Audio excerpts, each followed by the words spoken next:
Hello বন্ধুরা, আশা করি সবাই ভালো আছেন। স্টাইলিনস জিআরের পক্ষ থেকে সবাইকে শুভেচ্ছা জানাচ্ছি। এটা আমার বানানো দ্বিতীয় ভিডিও। প্রথম ভিডিওতে আমরা দেখিয়েছিলাম যে ভার্বাল রিজনিংয়ে কী কী থাকে, স্ট্র্যাটেজিগুলো কী কী হতে পারে। আজকে যেটা আমরা দেখব সেটা হচ্ছে কোয়ান্টিটিভ রিজনিংয়ের ক্ষেত্রে বা কোয়ান্টের ক্ষেত্রে কী কী টাইপের কোশ্চেন থাকে, স্ট্র্যাটেজিগুলো কী হতে পারে, আমরা সেগুলো নিয়ে কথা বলবো আজকে। ওকে, তাহলে সরাসরি আমরা টপিক্সে চলে যাই। আজকের টপিক্সটা হচ্ছে an introduction to the quantitative reasoning. আচ্ছা, কোয়ান্টিটিভ রিজনিংয়ের স্ট্রাকচারটা কি সেটা আমাদের প্রথমে জানতে হবে। স্ট্রাকচারটা হচ্ছে আপনার পুরো পরীক্ষায় দুইটা সেট থাকবে। যদি এক্সপেরিমেন্টাল সেটটা আপনারা জানেন অলরেডি যে জিআরইতে আসলে দুইটা ভার্বাল দুইটা কোয়ান্ট থাকে, আর একটা এক্সপেরিমেন্টাল সেকশন থাকে। ওই সেকশনে কোনো মার্কস থাকে না। এটা হইতে পারে ভার্বাল থেকে হইতে পারে, এটা কোয়ান্ট থেকে হইতে পারে, কিন্তু ওই সেকশনটা আসলে কোনো মার্ক ক্যারি করে না। তাহলে আমরা ধরে নিচ্ছি ওই সেটটা যদি না থাকে, কোয়ান্টে না পড়ে, তাহলে বেসিক্যালি দুইটা সেট হতে পারে কোয়ান্টিটিভ রিজনিংয়ের ক্ষেত্রে। প্রত্যেকটা সেটে থাকবে হচ্ছে 20টা করে কোশ্চেন, এবং 20টা কোশ্চেনের জন্য বরাদ্দকৃত মানে সময় হচ্ছে 35 মিনিট। তাহলে 20টা কোশ্চেনের জন্য 35 মিনিট হলে একটা কোশ্চেনের জন্য হয় 1.5 মিনিট। এই জিনিসটা আপনাদের মাথায় রাখতে হবে সবার আগে। সেটা হচ্ছে আপনাকে কোনো ম্যাথেই 1.5 মিনিটের বেশি সময় লাগানো যাবে না। ওকে, কোনো মিনিটে যদি কোনো ম্যাথে যদি 1.5 মিনিটের বেশি সময় লেগে যায়, তাহলে পরবর্তীতে অন্য ম্যাথগুলোতে সেটা কী পড়তে পারে, ইফেক্ট পড়তে পারে। তাহলে জিআরই কোয়ান্টে ভালো করাটা খুবই সহজ যদি আপনার টাইম ম্যানেজমেন্ট কী হয়। পুরো ভিডিওটা দেখলে আপনারা যেটা বুঝতে পারবেন যে আসলে কোয়ান্ট আসলে কোনো কঠিন ব্যাপার না। আমরা যে ক্লাস 8 অথবা 9 অথবা 10-এর যে ম্যাথগুলো করছি, কনসেপ্টগুলো বেসিক্যালি আসলে ওই রকমই কনসেপ্ট, কিন্তু প্রবলেমটা হচ্ছে টাইম ম্যানেজমেন্ট। তো টাইম যদি আপনারা ঠিক রেখে কোয়ান্টগুলো করে যেতে পারেন বা ম্যাথগুলো করে যেতে পারেন, তাহলে এখানে আসলে আপনাদের ভালো করার সম্ভাবনা খুবই বেশি। আমাদের দেশের পার্সপেক্টিভে আমাদের সবাই কোয়ান্টে অনেক বেশি ভালো করে। কারণটা হচ্ছে আমরা কোয়ান্টে ভালো করার কারণ হচ্ছে আমাদের স্কুল লেভেলে যে আমরা ম্যাথগুলো করে এসেছি সেগুলো আসলে জিআরইতে টেস্ট করে। কিন্তু সমস্যাটা হচ্ছে টাইম ম্যানেজমেন্টের ক্ষেত্রে হয়। টাইমগুলো যদি আপনারা ঠিক মতো ম্যানেজ করতে পারেন, তাহলে কোয়ান্টে ভালো করাটা খুবই সহজ। আচ্ছা, তো আমাদের মানে ইটিএস মানে এডুকেশন টেস্টিং সার্ভিস যারা জিআরই পরীক্ষাটা নেয়, তারা আসলে আমাদের কোয়ান্টে কী কী স্কিল বা কী কী আসলে মানে রিজনিং মেজার আসলে দেখতে চায়। তারা দেখতে চায় প্রথমেই যে বেসিক ম্যাথমেটিক্যাল স্কিল আমার আছে কিনা। ওকে, বেসিক ম্যাথমেটিক্যাল স্কিল মানে হচ্ছে যোগ বিয়োগ গুণ ভাগ অথবা মানে ফ্র্যাকশন বের করার যে স্কিলগুলো আসলে সেগুলো আমাদের আছে কিনা। ওকে, তারপর দেখতে যে হচ্ছে understanding of elementary mathematical concept. খুবই এলিমেন্টারি ম্যাথমেটিক্যাল কনসেপ্টগুলো আমরা মানে জানি কিনা, যেমন হচ্ছে একটা সার্কেলের সার্কামফারেন্স কত অথবা এরিয়া কত, এই ধরনের এলিমেন্টারি টাইপের হচ্ছে কনসেপ্টগুলো আমার ক্লিয়ার কিনা। ওকে, এগুলো নিয়ে কোশ্চেন আসে বেসিক্যালি। তারপরে থার্ড নম্বর হচ্ছে ability to reason quantitatively and to model and solve problems with quantitative methods. মানে ধরেন আপনার যদি ওয়ার্ড প্রবলেমের ক্ষেত্রে, ওয়ার্ড প্রবলেম মানে ওই যে রিয়েল লাইফ প্রবলেমগুলো, ধরেন মিতার গাড়ির স্পিড এত, গীতার গাড়ির স্পিড এত, দুজনের মধ্যে কে আগে পৌঁছাবে পয়েন্ট এতে, এই ধরনের কোশ্চেনগুলোকে আমাদের কী করতে হয়, প্রথমে ইকুয়েশনগুলো বানাতে হয়। মানে ওয়ার্ড প্রবলেমকে প্রথমে ট্রান্সফার করতে হচ্ছে ইকুয়েশনে, ইকুয়েশনগুলোকে পরবর্তীতে আমরা সলভ করার চেষ্টা করব। ওকে, তাহলে এই ধরনের অ্যাবিলিটিগুলো বেসিক্যালি এই 3 ধরনের অ্যাবিলিটি কোয়ান্টিটিভ রিজনিংয়ে দেখার চেষ্টা করে। এখানে বলা হয়েছে যে some quantitative reasoning questions are posed in real life settings and others purely mathematical settings. এটার মানে কি, এটা হচ্ছে বেসিক্যালি 2 ধরনের কোশ্চেন থাকবে। একেবারে পিওর ম্যাথমেটিক্যাল সেটিং থেকে এক্সের ভ্যালু যদি 2 হয়, x square minus 3x plus 5-এর ভ্যালু কত। এটা হচ্ছে পিওর ম্যাথমেটিক্যাল সেটিংস থেকে। আর রিয়েল লাইফ সেটিংসটা কি, রিয়েল লাইফ পোজ কোনটা, সেটা হচ্ছে ওই যে এর আগে যে উদাহরণ দিলাম ওয়ার্ড প্রবলেম। হ্যাঁ, ওয়ার্ড প্রবলেম যে মিতার গাড়ির স্পিড এত হলে গীতার গাড়ির স্পিড এত, তাহলে দুজনের মধ্যে কে পয়েন্ট এতে পৌঁছাবে, এটাকে বলা হচ্ছে রিয়েল লাইফ সেটিংস। ওকে, রিয়েল লাইফ সেটিংয়ের ক্ষেত্রে আমরা কী করব, ওয়ার্ড প্রবলেমের ক্ষেত্রে সেটাকে আগে ইকুয়েশনে কনভার্ট করব, কনভার্ট করে তারপর সেখান থেকে আমরা ডেটাটা বের করার চেষ্টা করব বা ভ্যালুটা বের করার চেষ্টা করব। ওকে, এখন আমরা দেখব হচ্ছে জিআরইতে কন্টেন্ট এরিয়াগুলো কী কী। ঠিক আছে, কন্টেন্ট এরিয়া মানে সিলেবাসটা কি বেসিক্যালি। হ্যাঁ, অনেকে বলে জিআরইতে আসলে কোনো সিলেবাস নেই, এত অ্যানর্মাস ব্যাপার স্যাপার। আসলে আসলে তা না, জিআরইউ আসলে সিলেবাসের মধ্যেই পড়ে। যদি আপনারা এই এরিয়াগুলো কভার করতে পারেন, যদি আপনাদের বেসিক খুবই ক্লিয়ার থাকতে পারে এই এরিয়াগুলোতে, আর আপনাদের প্র্যাকটিস যদি খুব ভালো হয়, তাহলে আসলে জিআরই কোয়ান্টে ভালো করাটা খুবই সহজ।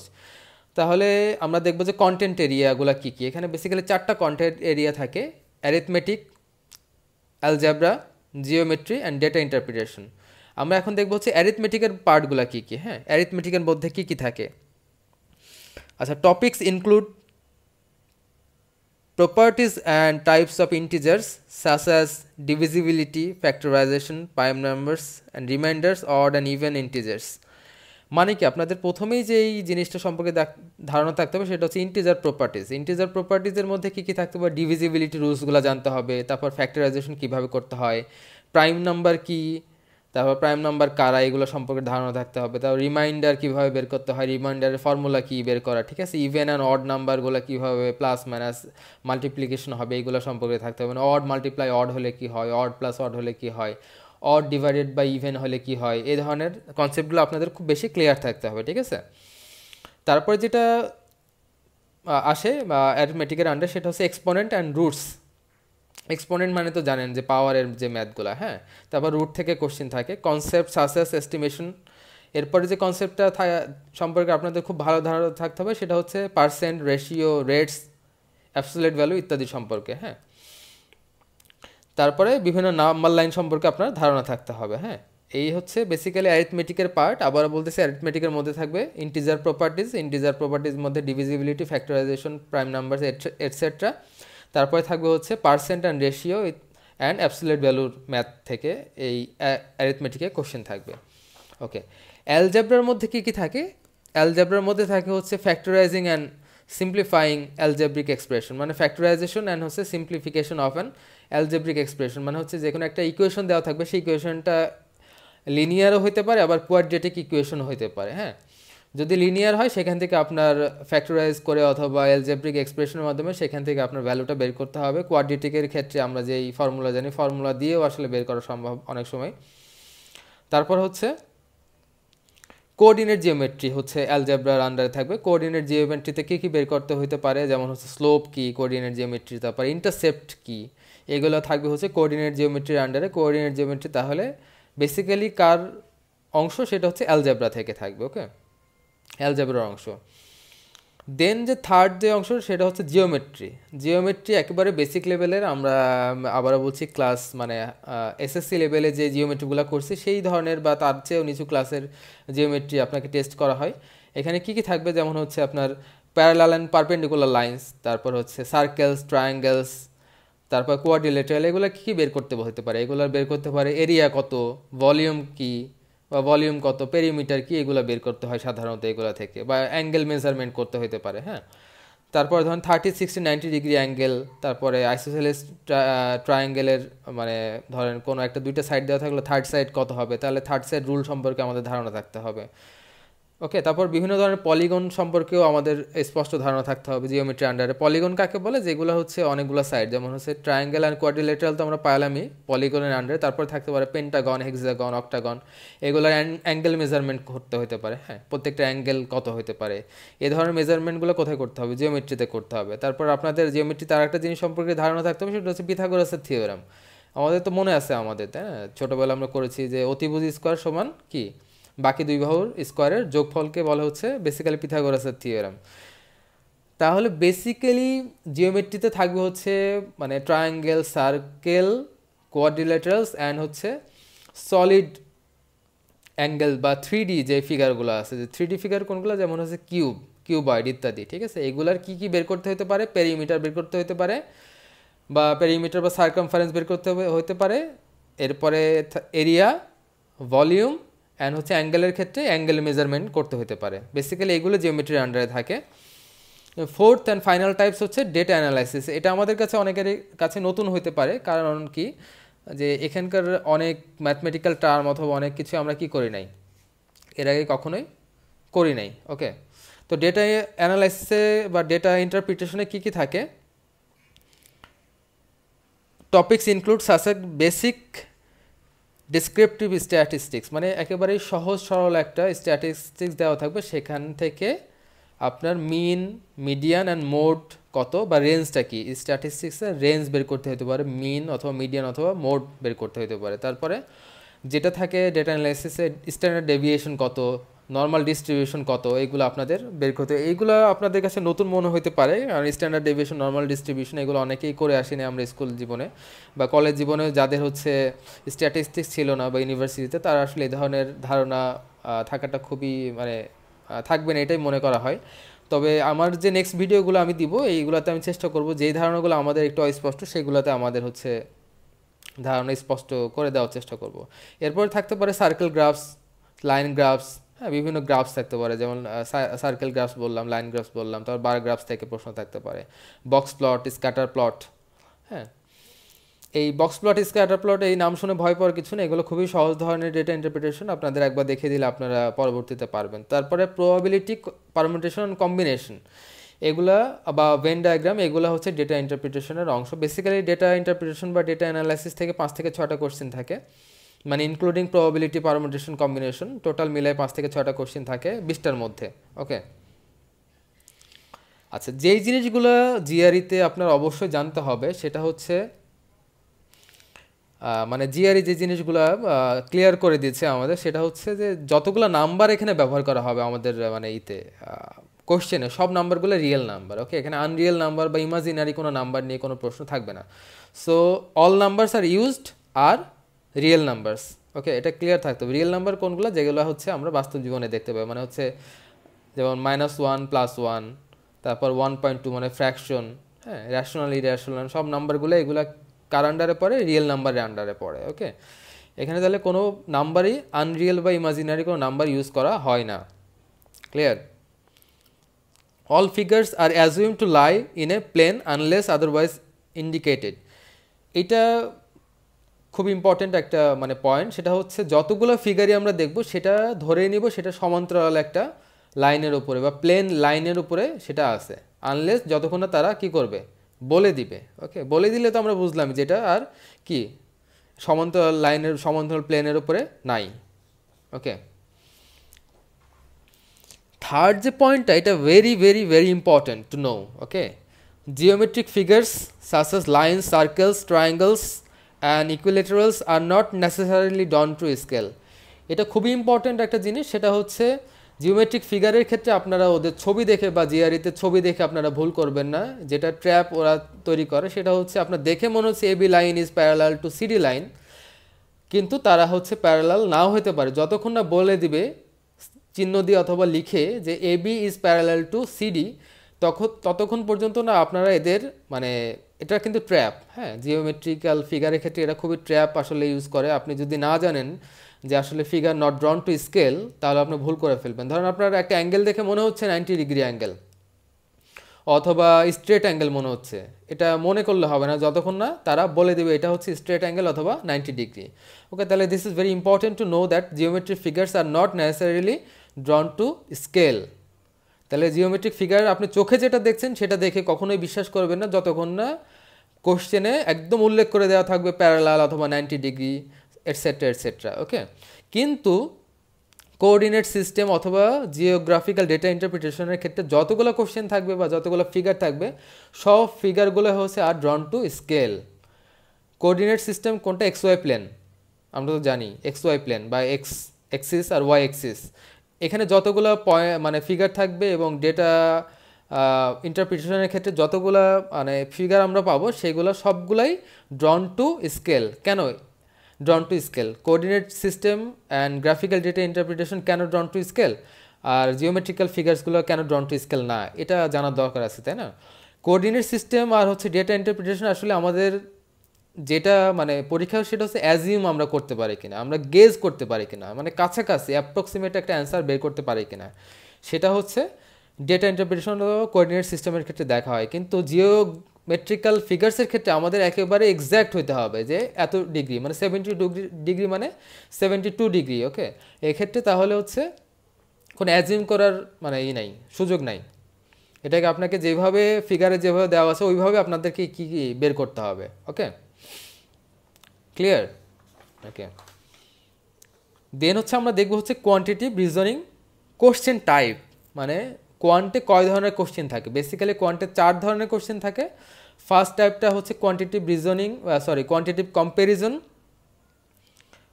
তারপরটা হচ্ছে এমসিকিউ, তারপরটা হচ্ছে এমএকিউ, তারপরটা হচ্ছে নিউমেরিক্যাল এন্ট্রি। আচ্ছা, প্রত্যেকটা সম্পর্কে আমি একটু ধারণা দিই। সেটা হচ্ছে কোয়ান্টিটিভ কম্প্যারিজনের ক্ষেত্রে আপনাকে এখানে দুইটা কোয়ান্টিটি দেওয়া থাকবে, কোয়ান্টিটি এ, কোয়ান্টিটি বি। ধরেন কোয়ান্টিটি আপনারা একটু মনে মনে ধারণা করার চেষ্টা করেন, যেহেতু এখানে লেখা নাই আপনারা বুঝতে একটু অসুবিধা হতে পারে। মনে করেন কোয়ান্টিটি এতে আছে 50% অফ 300, কোয়ান্টিটি এতে দেওয়া, ঠিক আছে। কোয়ান্টিটি বিতে দেওয়া হচ্ছে 150, ওকে। তাহলে আমাদের অপশনগুলো কী কী থাকে? কোয়ান্টিটি কম্প্যারিজনের ক্ষেত্রে অপশন থাকে চারটা। এতে দেওয়া থাকে কোয়ান্টিটি এ ইজ গ্রেটার, বিতে দেওয়া থাকে কোয়ান্টিটি বি ইজ গ্রেটার, সিতে দেওয়া থাকে হচ্ছে সিতে দেওয়া থাকে বোথ আর ইকুয়াল, অ্যান্ড ডিতে দেওয়া থাকে রিলেশনশিপ কান্ট ডিটারমাইন্ড, ওকে। তাহলে আমাদের কোশ্চেনটা কী ছিল মনে আছে? আমি একটু আগে যে মুখে বললাম যে কোশ্চেনটা ছিল হচ্ছে এতে কোয়ান্টিটি এতে ছিল 50% অফ 300 আর বিতে হচ্ছে 150। দেখেন 50% অফ 300 মানে কি? 300-এর অর্ধেক, 300-এর অর্ধেক কত? 150। তাহলে কোয়ান্টিটি এতে পেলাম হচ্ছে 150 আর বিতেও দেওয়া ছিল কত? 150। তাহলে এক্ষেত্রে বোথ আর ইকুয়াল, তাহলে অ্যান্সারটা কী হবে? সি। কারণ কি?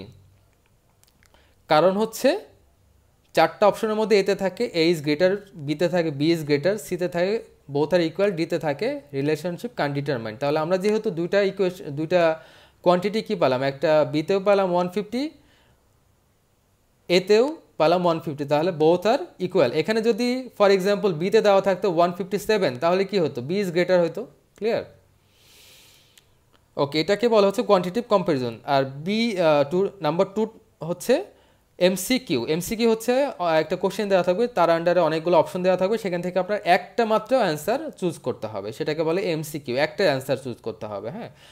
আর থার্ড টাইপটার নাম হচ্ছে মাল্টিপল অ্যান্সার কোশ্চেন। মানে এখানে আপনার যে কোশ্চেন দেওয়া থাকবে তার আন্ডারে অনেকগুলো অ্যান্সার হতে পারে, অনেকগুলো অ্যান্সারে আপনাকে বের করতে হতে পারে, যেমন একটা, দুইটা, তিনটা, চারটা, পাঁচটা অ্যান্সারও এখানে থাকতে পারে। এই ধরনের ম্যাথমেটিক্সে সময় বেশি লাগে, সো এই টাইপের ম্যাথের ক্ষেত্রে ভুলও হয় বেশি এমএকিউ এর ক্ষেত্রে। কারণ আপনার যদি চারটা অ্যান্সার থাকে, আপনি ধরেন তিনটা করতে পারলেন, তাহলে একটা না হওয়ার কারণে আপনি এখানে কোনো মার্কস পাবেন না। তাহলে be careful to solve this kind of questions, okay. Clear? এবং ফোর্থ অ্যান্ড ফাইনাল টাইপসটার নাম হচ্ছে নিউমেরিক্যাল এন্ট্রি। নিউমেরিক্যাল এন্ট্রিটা হচ্ছে আপনাকে একটা বক্স দেওয়া থাকবে, কোশ্চেন দেওয়া থাকবে, তার নিচে একটা বক্স দেওয়া থাকবে, বক্সের মধ্যে আপনাকে সংখ্যাটা বসাতে হবে। ফর এক্সাম্পল মনে করেন যে এক্সের ভ্যালু 2, এক্স স্কোয়ার প্লাস 2 এর ভ্যালু কত? তাহলে এক্সের ভ্যালু 2 হলে এক্স স্কোয়ার প্লাস 2 এর ভ্যালু হচ্ছে x square equals to 4 plus 2 equals to 6। তাহলে আপনাকে যে বক্সটা দেওয়া থাকবে, বক্সের মধ্যে কী লিখতে হবে? 6 লিখতে হবে। Clear? Okay, these are the types of quantitative reasoning questions, okay. চারটা টাইপ। এখন আমরা যেই ফাইনাল পয়েন্টটা বলবো সেটা হচ্ছে strategy and time management. This is very important to get higher marks in GRE quantitative reasoning question, okay, বা quantitative সেকশনের ক্ষেত্রে সবচেয়ে ইম্পর্টেন্ট হচ্ছে স্ট্র্যাটেজি আর টাইম ম্যানেজমেন্ট। কারণ আমি আগেই বলছি কনসেপ্টগুলো খুবই স্কুল লেভেলের কনসেপ্ট, যেগুলো আমরা সবাই জানি, কিন্তু স্ট্র্যাটেজি এবং টাইম ম্যানেজমেন্ট যদি আপনার ঠিকঠাক না হয়, তাহলে আপনি জানার পরেও সহজ সহজ ম্যাথ ভুল করে আসবেন এবং শেষ পর্যন্ত করতে পারবেন না। যেহেতু জিআরইতে কোনো নেগেটিভ মার্কিং নাই, সেহেতু আপনি কোনো কোশ্চেনে কী করবেন না, ছেড়ে দিয়ে আসবেন না, প্রত্যেকটা কোশ্চেনে অ্যান্সার করার চেষ্টা করবেন, ঠিক আছে। তাহলে স্ট্র্যাটেজিগুলো কী কী? নাম্বার 1 স্ট্র্যাটেজি হচ্ছে visualize GRE question before solving. যে কোনো প্রবলেম সলভিংয়ের ক্ষেত্রে, যেমন হচ্ছে বেসিক্যালি জিওমেট্রির ক্ষেত্রে আপনি মুখে মুখে বা চোখে আসলে দেখে করবেন না, সেটা হচ্ছে আপনার যে স্ক্র্যাচ পেপার দেওয়া থাকবে, যেখানে আপনি করবেন আর কি, বা আপনি স্ক্র্যাচ করবেন, সেই পেপারে আপনি প্রথমে ফিগারটা ড্র করবেন, ঠিক আছে। বা ধরুন ওয়ার্ড প্রবলেমের ক্ষেত্রে আপনি ইকুয়েশন পেলেন, সেই ইকুয়েশনটা আগে স্ক্র্যাচ পেপারে লিখবেন, এটাকে বলা হচ্ছে ভিজুয়ালাইজেশন। তারপরে আপনি কী করবেন, সেটাকে সলভ করার চেষ্টা করবেন। তাহলে this is the prime important things that visualizing a question before solving, okay. এবং এটা খুব important. Second types, don't waste too much time one question হয়ে গেছে, আচ্ছা যাই হোক। একটা কোশ্চেনের ক্ষেত্রে আপনারা কি করবেন না, বেশি সময় নষ্ট করবেন। আমি এই ভিডিও শুরুতে বলছিলাম যে 1.5 মিনিটের বেশি যদি কোনো ভিডিওতে লেগে যায়, কোশ্চেনে লেগে যায়, তাহলে আপনারা কী করবেন, সেটাকে স্কিপ করার চেষ্টা করবেন, ওকে। বা ধরেন পরে করবেন, অথবা একটা অ্যান্সার দিয়ে মার্ক দিয়ে চলে যাবেন, okay. Use process of elimination, okay, this is another important thing. সেটা হচ্ছে যদি এমএকিউ এর ক্ষেত্রে বা এমসিকিউ এর ক্ষেত্রে আপনারা প্রথমে দেখার চেষ্টা করবেন কোনটি হবে বা কোনটি হবে না, ঠিক আছে। কোনটি হবে না সেগুলোকে আমরা ক্রস দিয়ে দিব আগে, ওকে। কোনটি কোনটি হবে না সেটাকে আমরা কি করব, ক্রস দিয়ে দেবো। এটাকে বলা হচ্ছে process of elimination. This is very important, okay, point to know. Process of elimination মানে কোনটা কোনটা হবে না সেটা আমরা বের করব, তাহলে কোনটা কোনটা হবে আমাদের বের হয়ে যাবে অটোমেটিক্যালি। তারপর হচ্ছে এই 4 টাইপসটা হচ্ছে ইম্পর্টেন্ট। আর একটা মানে টিপস, সেটা হচ্ছে ইউজ এ স্মার্ট নাম্বার। কোনো একটা ডেটা বা কোনো একটা ওয়ার্ড প্রবলেমের ক্ষেত্রে আপনি ধরেন সরাসরি সলভ করতে পারছেন না, তখন আপনারা একটা স্মার্ট নাম্বার পিক করে নেবেন, ধরেন 10 অথবা 20 অথবা 100 এরকম একটা স্মার্ট নাম্বার পিক করে নিয়ে তখন হচ্ছে সেটা সলিউশন করার চেষ্টা করবেন, ওকে। ফিফথ টাইপটা আমি অনেকবারই বলে ফেলেছি অলরেডি, যে নেভার লিভ আ জিআরই কোশ্চেন। যেহেতু জিআরই কোশ্চেনে কোনো নেগেটিভ মার্কিং নেই, সেহেতু আপনারা কোনো কোশ্চেনই ছেড়ে আসবেন না। প্রত্যেকটা কোশ্চেনের আপনি পারেন না পারেন অ্যান্সার করে আসার চেষ্টা করবেন, ঠিক আছে। কিন্তু চেষ্টা করবেন যাতে সময়ের মধ্যে কি করা যায়, শেষ করা যায়, ওকে।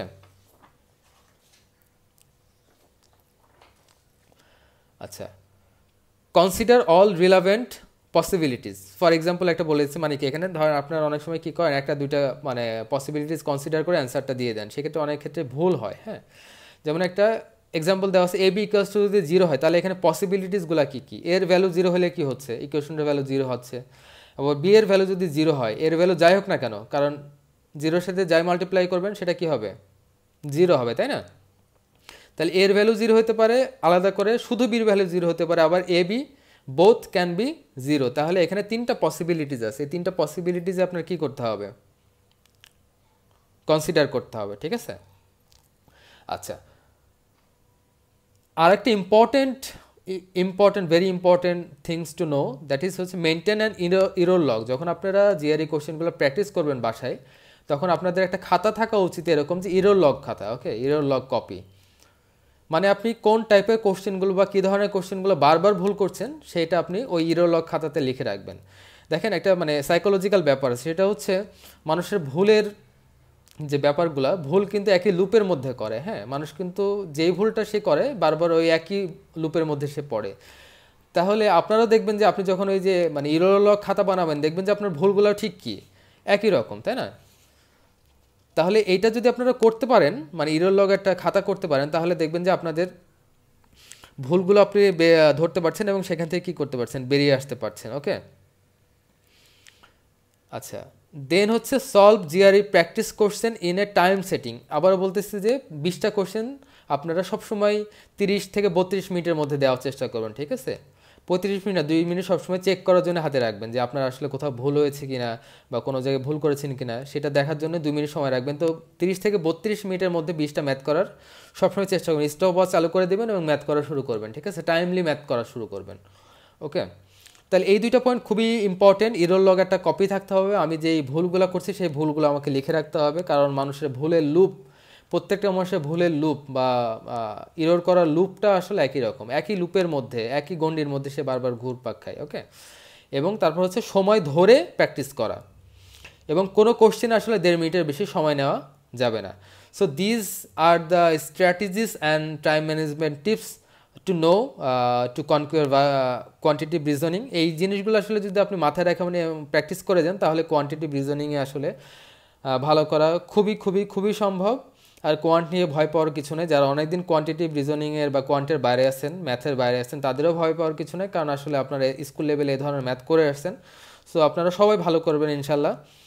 নেক্সট ভিডিওতে যেটা থাকছে সেটা হচ্ছে আমি দেখাবো যে প্রাইম ফ্যাক্টরাইজেশন কীভাবে করতে হয়, এলসিএম এইচসিএফ কীভাবে বের করতে হয়, এবং what are the rules for divisibility, মানে 2 এ ডিভিজিবিলিটি রুলস কত, 9 এ ডিভিজিবিলিটি রুলস কত, এগুলো আমরা পরের নেক্সট ভিডিওতে দেখব। সে পর্যন্ত আপনারা ভালো থাকুন, স্টাইলেন্স জিআরের সাথে থাকুন এবং দোয়া করুন যাতে সবাই সুস্থ থাকবে, ভালো থাকি, ওকে। ধন্যবাদ স্টাইলেন্স জিআরের পক্ষ থেকে, ভালো থাকবেন সবাই, থ্যাংক ইউ।